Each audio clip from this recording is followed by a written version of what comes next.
1981년 2월 4일. 이 날짜는 대한민국 현대사의 가장 어두운 그림자 중 하나를 소환합니다.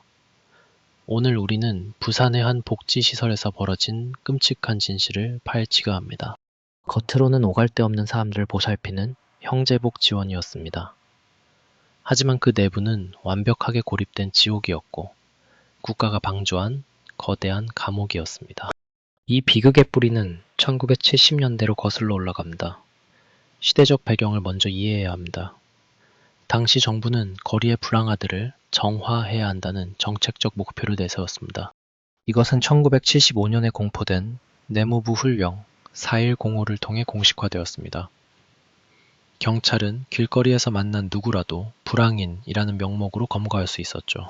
심지어 버스 정류장에서 버스를 기다리던 일반 시민도 포함되었습니다.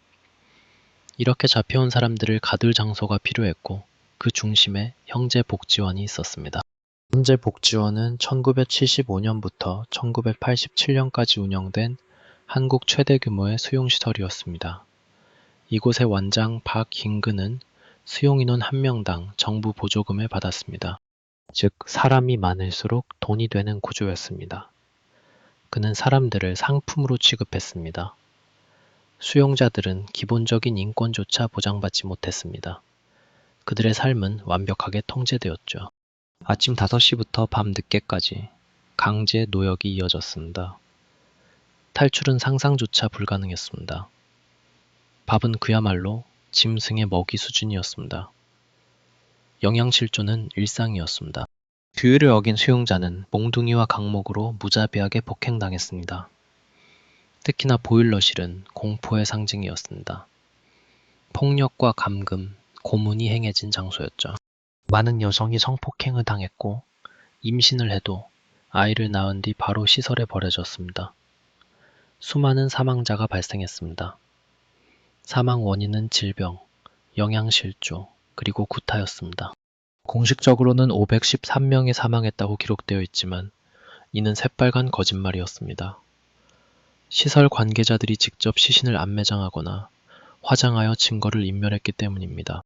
생존자들의 증언에 따르면 실제 사망자 수는 1000명에서 3000명 이상으로 추정됩니다. 그들은 단순히 사망자가 아니었습니다. 그들은 무참히 살해당한 피해자들이었습니다. 이 모든 끔찍한 일들이 수년간 국가의 묵인과 비호 아래 벌어졌습니다. 그리고 마침내 진실의 빛이 닿기 시작한 날이 바로 오늘입니다. 1981년 2월 4일 부산 지역의 한 검사가 우연히 이 사건을 접하게 됩니다. 당시 박인근 원장은 불황자 100여 명을 동원해 염전 공사를 시키고 있었습니다. 이들이 너무 혹독한 환경에 시달리자 결국 몇몇이 탈출을 시도했고 붙잡히게 됩니다.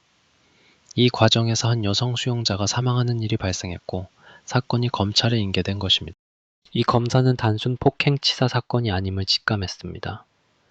무언가 거대한 것이 숨겨져 있었죠. 그는 즉시 형제복지원을 수사하기 시작했고 충격적인 실태를 목격합니다. 수용자들의 뼈만 남은 몸과 곰팡이 핀 식량, 그리고 고문실의 흔적까지. 이틀 뒤인 2월 6일, 검찰은 박인근 원장을 특수감금치상 혐의로 구속합니다. 이것은 수십 년간 지속된 국가적 비극이 세상에 처음으로 알려진 순간이었습니다. 하지만 정의는 오래 지속되지 못했습니다. 수사가 깊어지자마자 외부의 압력이 시작되었습니다. 박 원장은 정권의 실세들과 긴밀한 관계를 맺고 있었고 사건은 곧 축소되었습니다. 정치적 논리가 수사 논리를 압도했습니다. 진실은 다시 어둠 속으로 묻혔습니다. 결국 특수감금치사 혐의는 증거 불충분으로 기각되었습니다. 박인근은 고작 횡령 혐의로만 기소되어 징역 10년을 선고받았습니다. 수천 명의 인권을 유린하고 수백 명을 죽음으로 몰아넣은 죄에 비하면 너무나 가벼운 처벌이었습니다.